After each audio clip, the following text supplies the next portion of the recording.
7월 26일에 시작되었던 파리 올림픽이 막을 내렸다. 2주가 넘는 기간 동안 206개국에서 온 1,500명의 선수들이 참가하여 32개의 종목에서 여러 시합들을 치렀다. 이제 2주 후 28일부터는 장애인들을 위한 패럴림픽이 시작된다. 이 두 로고는 2020년 도쿄올림픽과 도쿄 패럴림픽 로고다. 두 대회를 구분짓기 위해 로고 모양이 살짝 다른 것을 알 수 있다. 2016년 브라질 올림픽과 패럴림픽 로고도 마찬가지다. 그러나 이번 2024년은 올림픽 사상 처음으로 두 로고를 동일한 것을 사용한다. 올림픽위원회에선 장애인과 비장애인의 차이를 없애기 위함이라고 설명하였다. 완벽한 평등을 추구하기에 로고에서부터 차이를 두고 싶지 않았다는 것이다. 이번 올림픽은 모든 면에서 평등을 강조하고 있다. 단순히 남녀 간의 평등만이 아니라 성소수자들 또한 그 카테고리 안에 포함시키기 원하며 장애인과 비장애인 간의 평등, 인종 간의 평등, 그리고 일반 시민들과 난민들 간의 평등 또한 주장한다. 이는 약자를 보호하고 불쌍히 여기며 평등한 규정을 만드는 것처럼 보인다. 마기는 늘 이러한 정책 가운데 사랑이란 단어를 강조하며 서로 돕고 품고 용납해줘야 한다고 말한다. 그렇지만 이것이 과연 하나님께서 말씀하시는 사랑일까? 마귀는 가장 불쌍한 약자나 소수자들에게 시선을 집중시키고 사람들의 마음을 약하게 만들어 그들을 위해 도움을 주고 자비를 베푸는 제도를 만드는 듯하지만 결국 정상적인 삶을 살고 있는 자들의 삶을 무너뜨리게 하는 존재다. 유럽은 지난 수년간 수많은 난민들을 받아들이는 정책을 삼아왔다. 분명히 선한 의도로 시작된 정책이었다. 어느 나라나 그렇듯 처음엔 전쟁 혹은 자연재해로 인해 난민이 된 사람들을 체류할 수 있도록 허가해준다. 그리고 그 후 그들이 새로운 터전에서 안정된 생활을 할 수 있도록 여러 형태의 지원과 혜택들을 제공하여 준다. 그리고 더 나아가 그들이 자신들의 종교 생활을 할 수 있도록 이슬람 사원을 짓는 것 또한 허락해준다. 그리고 시간이 지난 후 이들이 사회 속에서 어떠한 형태로도 차별을 받지 않기 위한다는 정책으로 평등을 강조하며 종교부지 또한 무슬림들에게 교회만큼 성당만큼 동등하게 제공해줘야 한다는 정책을 펼치게 된다. 현재 프랑스에는 45,000개의 천주교 성당이 있고 3,000개의 개신교 교회가 있으며 22,000개의 이슬람 사원이 있다. 이미 프랑스에서의 무슬림 인구는 10% 이상을 차지한다. 마귀가 하나님의 나라를 무너뜨리는데 가장 자주 쓰는 전략 중 하나는 바로 이방인들의 문화와 종교를 하나님의 나라와 혼합을 시키는 것이다.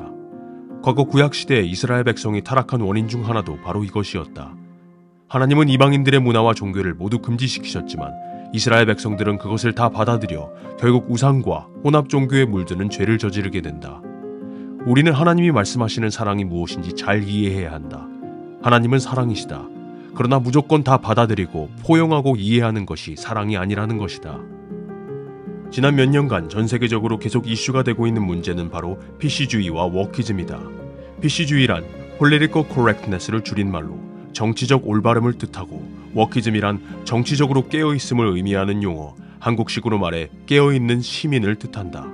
이는 정치적 올바름이나 인종차별, 사회적 불의에 적극 나서는 것을 말한다. 프랑스는 최근 계속 워키즘을 강조하며 성소수자나 소수민족 차별을 반대하는 것을 넘어서 그들을 특별히 더 우대하거나 오히려 일반인을 역차별하는 과도한 사회정의 이데올로기 운동을 벌이고 있다. 워키즘과 PC주의는 미국에서도 계속 큰 이슈가 되고 있다.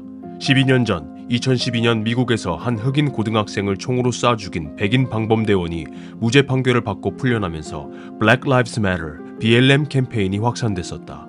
BLM 캠페인이란 흑인의 목숨도 소중하다는 의미로 흑인 민권 운동을 말한다. 흑인에 대한 과도한 공권력 사용에 항의할 때 쓰는 시위 구호이기도 하다. BLM 캠페인 운동은 그로부터 8년 뒤인 2020년에 다시 한번 크게 격화되었다. 미국 미네소타주 미니애폴리스에서 한 백인 경찰의 과잉 진압으로 비무장 상태였던 흑인 남성 조지 플로이드가 사망한 사건을 두고 BLM 캠페인이 미국을 넘어 전 세계적으로 확산됐었다. 이 캠페인은 NFL 미식축구와 NBA 프로농구 선수들에게까지 퍼지게 된다. 선수들은 시합 전 미국 국가가 연주되는 도중 무릎을 꿇는 퍼포먼스를 보여주었다. 이러한 퍼포먼스는 선수들 모두 흑인의 목숨도 소중하다는 BLM 캠페인에 참여함을 보여주는 아주 좋은 의미의 선한 퍼포먼스였다. 그러나 이런 행동에 대해 당시 미국 대통령 도널드 트럼프는 선수들이 애국가가 연주되는 동안 무릎을 꿇는 것은 용납할 수 없는 일이라고 말하였다. 이는 미국 국기를 무시하고 국가를 거부하는 행동이라고 비판하였다. 미국 애국가의 가사 중에는 우리나라를 만들고 지켜준 하나님의 권능을 찬양하게 하소서. 우리의 좌우명은 우리는 하나님을 믿는다라는 내용이 있다. 마귀는 이런 가사의 내용을 미국 국민들이 부르는 것을 좋아할 리가 없다.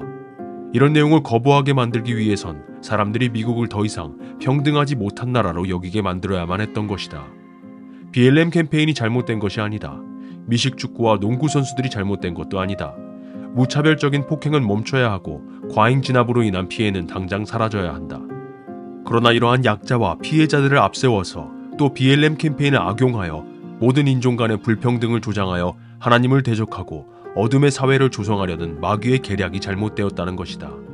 마귀는 계속해서 약자들만을 보호하는 워키즘과 PC주의를 앞세우며 불평등을 주장하고 있다. 이런 운동은 이미 디즈니 영화에서까지 쉽게 찾아볼 수 있다. 작년 5월에 디즈니 뮤지컬 영화 인어공주가 한국을 비롯해 전 세계 영화 시장에 풀렸다. 많은 사람들이 놀랬던 것은 보통 우리가 익히 알고 있던 주인공 아리엘의 모습이 백인이 아닌 흑인으로 등장했다는 것이다. 왜 굳이 디즈니가 아리엘의 역을 흑인 여자가 연기하게 하였을까? 또한 작년 2023년에 개봉한 피터팬과 웬디에서 팅커벨 또한 흑인으로 묘사된 것을 알 수 있다. 또한 내년 2025년에 개봉하는 백설공주 또한 백인이 아닌 콜롬비아 혈통의 배우가 연기하였다. 디즈니는 최근 몇 년 전부터 지속적으로 좌파 정치 이데올로기, PC주의, 워키즘, DEI를 강조해왔으며 수많은 영화와 작품들에 이들을 녹여내고 있다. 여기서 중요한 것은 흑인 인어공주가 잘못되었다는 것이 아니다. 흑인 팅커벨이나 콜롬비아 혈통의 백설공주가 틀렸다는 것도 아니다. 어떤 형태로든 완벽한 평등을 유지해야 한다는 이유로 이미 오랜 세월 존재해왔던 한 캐릭터나 한 형태, 한 형식을 강제로 변형시키는 것이 문제라는 것이다. 워키즘과 PC주의는 평등을 주장하는 것 같지만 실제로는 어떻게든 약자를 피해자로, 소외계층을 차별받는 불쌍한 자들로 보여지게 하고 가진 자와 부유층을 차별하는 악한 자로 간주하여 특권계층을 끌어내리려는 계략을 품고 있다. 예를 들어 어떤 영화에서 흑인이 백인에게 총을 겨누는 장면이 나온다면 왜 흑인이 악당으로 묘사되는지 문제를 삼는다. 반대로 백인이 흑인에게 총을 겨누는 장면이 나오면 왜 흑인이 총을 맞아야 하는지 문제를 삼고, 흑인이 흑인에게 총을 겨누는 장면이 나오면 왜 꼭 흑인들끼리 서로 잔인하게 죽이는 장면이 나오냐며 문제를 삼을 것이다. 그리고 백인이 백인에게 총을 겨눈다면 왜 이 영화에는 흑인이 한 명도 등장하지 않냐고 문제를 삼는다. 바로 이것이 워키즘이다. 세계 최후 부호이자 기업가인 일론 머스크는 최근에 자신의 아들을 워크바이러스로 잃었다고 말한 적이 있다. 여기서 말하는 워크바이러스는 어떤 신체적 질병이 아니다. 바로 워키즘에서 주장하는 성소수자 보호법을 일컫는 말이다. 일론 머스크는 2022년에 아들이 여자로 성전환을 한 후 개명을 신청하여 이름이 하비어 머스크에서 비비안 제나 웨우슨으로 바뀌며 더 이상 친자녀가 아닌 남남이 되는 상황을 겪어야 했다. 이에 대해 일론 머스크는 자신의 아들이 성전환에 속아서 동의했다고 밝혔다. 머스크는 제일 처음 의사로부터 아들이 자살할 수도 있다는 얘기를 듣고 사춘기 차단제를 사용하는 것을 허용했으나 그것은 실제로 불임약이라는 사실을 나중에 알게 됐다며 이것에 대한 어떤 설명도 듣지 못했다면서 이를 통해 나는 멀쩡한 아들을 잃었다고 말했다. 이 경험 이후 머스크는 좌파 워크바이러스 이데올로기를 깨부수기로 다짐했다고 밝혔다. 그는 아직 성 정체성이 혼란스러운 어린아이들을 종용해 불가역적인 시술을 받도록 만드는 것은 악한 것이라고 주장했다. 그리고 머스크는 올해 테슬라에 이어 X와 스페이스X도 모두 캘리포니아에서 텍사스로 이전하겠다고 선언하였다. 그 이유는 캘리포니아주 의회가 제정한 법안 때문이라고 밝혔다. 머스크가 말하는 이 법은 학교가 학생을 보호한다는 차원에서 어린아이의 성 정체성과 성적 지향을 부모나 가족 다른 사람에게 알리는 것을 금지하는 법안이다. 악한 마귀는 미국뿐만 아니라 유럽 그리고 이젠 전 세계적으로 워키즘 운동을 확산시켜 계속해서 어린이들이 이른 나이부터 스스로 성에 대해 고민하게 하며 스스로 성을 정할 수 있도록 오히려 성 전환을 격려하고 있는 추세다. 그리고 그런 트랜스젠더들을 나라로부터 혹은 지역사회로부터 다양한 대우를 받을 수 있도록 여러 정책을 펼치고 있다. 나중에 이런 법안은 결국 종교 분야로까지 확산될 것이다.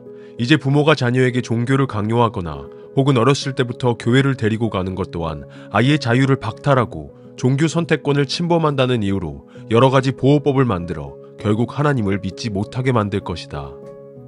마귀는 이제 곧 성평등과 인종평등뿐만이 아니라 종교평등도 강조할 것이다. 이들은 결국 모든 종교도 평등하고 결국 동일하다는 것을 주장하면서 하나로 통합시키길 원하는 것이다. 오직 기독교에만 참된 구원이 있으며 예수님을 믿어야지만 천국에 갈 수 있다고 말하는 기독교인들은 차별주의자들로 낙인 찍어버리고 불평등을 주장하는 자로 여길 것이다. 마귀는 모든 종교에도 구원이 있다고 말한다. 그렇지만 이것에 반대하고 통합되기 싫어하는 기독교를 비난할 것이다. 그리고 이 가운데 통합하기를 선택하는 교회들에 대해선 환영할 것이다. 그리고 그런 가짜 기독교를 오히려 인정해주고 나라의 지원과 혜택을 받게 해줄 것이다. 그리고 통합을 거절하는 교회에 대해선 여러 가지로 불이익을 주며 궁극적으로는 나라에서 인가받지 않은 불법 기독교 집단으로 몰아세울 것이다. 마귀는 이제 더 나아가 인간과 동물 간의 차이도 없애기 위한 여러 전략을 펼치는 것을 볼 수 있다. 사실 마귀는 이미 오래전부터 찰스 다윈을 통해 진화론을 주장하며 인간은 원숭이로부터 진화되었다고 모든 인류를 속여왔다.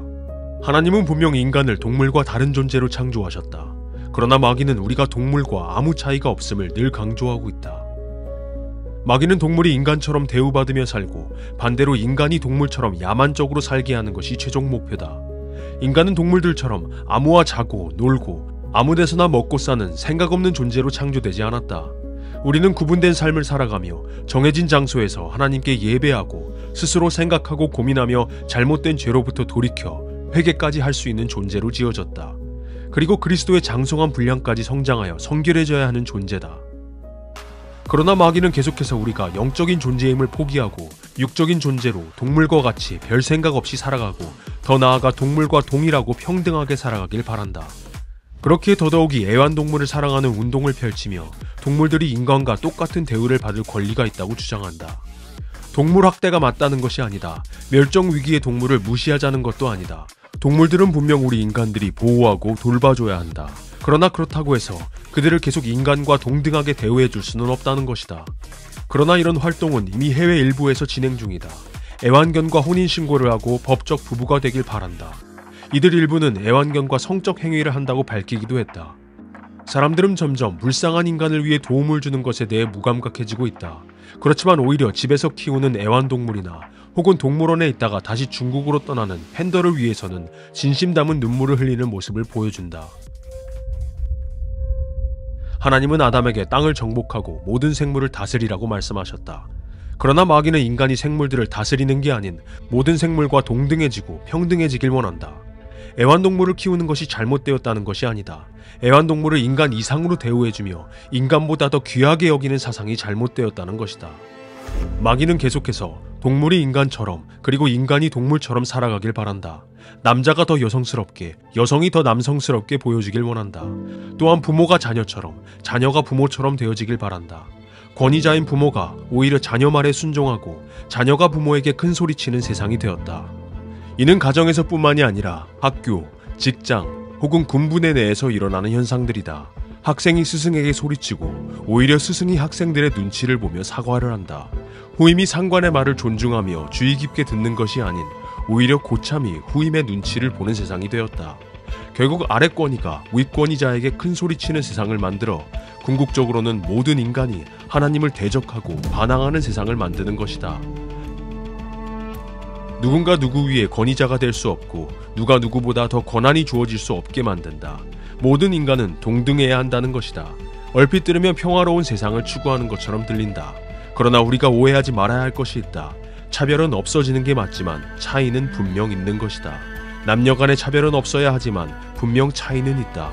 어른과 아이들 간의 차별은 없어야 하지만 위계 질서는 존재하는 것이다. 하나님은 질서의 하나님이다. 하나님은 정하신 영적인 법칙과 질서 속에서 일하시는 분이다. 그러나 마귀는 인간 모두가 이 질서도 법도 계획도 없이 살아가길 원한다. 그리고 그것을 자유와 평등이라고 포장한다. 마귀는 우리 인간에게 대놓고 하나님을 거역하라고 말하는 존재가 아니다. 단 우리가 거역할 수 있는 완벽한 환경을 조성해주고 거역하는 것에 아주 익숙한 자로 만들어 나중에 거역이 거역처럼 느껴지지 않게 만드는 놈이다. 결국 하나님 또한 우리보다 높을 수 없고 하나님도 인간도 모두 동일하다는 사상을 계속해서 심어주고 있는 것이다. 하나님은 서로 사랑하라고 하셨지 무조건 하나가 되라고 하신 적은 없다. 오히려 하나님의 뜻에서 벗어난 악한 자들을 멀리하라고 하셨다. 죄인과 의인은 하나가 될 수 없다. 그들을 불쌍히 여기는 것과 그들과 하나가 되는 것은 전혀 다른 얘기다. 그 부분에서 우리는 늘 깨어 경계해야 한다. 우리는 이번 파리 올림픽의 개막식만 보고 기분 나빠해선 안 된다. 동성애자들의 퀴어 축제를 보고 분노할 것이 아니다. 이미 마귀의 문화는 우리가 매일 접하는 영화와 드라마 그리고 예능 프로그램에서 공개되고 펼쳐진 지 오래다. 우리는 얼마나 하나님 말씀 안에서 깨어서 이것들을 분별하며 살고 있는지 스스로를 돌아봐야 한다. 우리는 동성애자들을 정죄해서는 안 된다. 그들을 오히려 불쌍히 여기고 그들에게 다가가 하나님을 지혜롭게 전할 방법을 고민해야 한다. 정죄함과 비판함으로 다가가는 것이 아닌 하나님의 따뜻함과 사랑으로 다가가서 일깨워주며 그들도 하나님께 인도해야 한다. 그들 또한 마귀에게 속고 있는 피해자이기 때문이다. 우리는 죄를 미워해야 하고 영혼들을 불쌍히 여겨야 한다. 그것이 바로 예수님이 이 세상의 모든 영혼들을 바라보시는 마음이기 때문이다. 우리는 그 어느 때보다 깨어있어야 하는 시대에 살아가고 있다. 세상이 말하는 사랑과 평화가 무엇인지, 그리고 하나님께서 말씀하시는 참된 사랑과 진정한 평화가 무엇인지 우리는 분별할 줄 알아야 한다. 우리가 신뢰하고 의지할 수 있는 분은 오직 예수 그리스도 한 분뿐이다.